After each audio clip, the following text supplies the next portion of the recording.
Secretário-Geral Partido Fretilin, Maria Alcatiri Hateten, Timor-Leste, retan referendum dia 30 de agosto. Agora comemora batinan rua nulu resimen.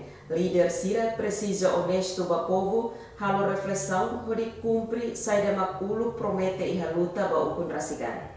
Fundador RDTL, ex-primeiro-ministro e atual secretário-geral Partido Fretilin, Maria Alcatiri, hatou questão li husinya mensagem baloron 30 de agosto e hanya fatin podcast Farol Quartane.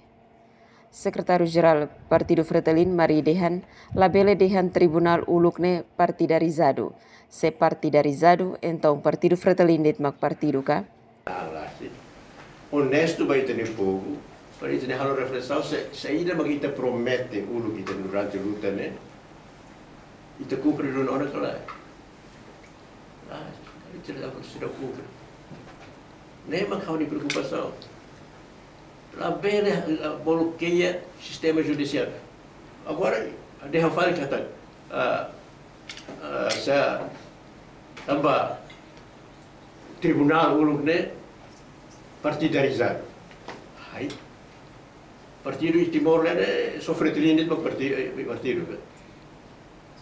Ve que agora a cargo usa ini poder, e mais uma vez, não só partido seu, para tribunal atau decide independente. Se a cargo tribunal tem que decidir a favor para ser da cara. Nem problema. Se ela decide a favor para ser da cara, também a muito com fretilin.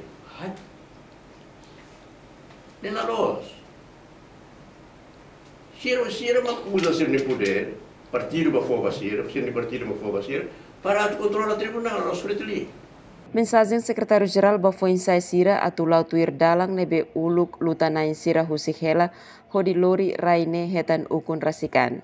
Tambah foi insai makrikusoin bot ba Timor-Leste nebe iha agora. Emerenciana Pinto, STL News.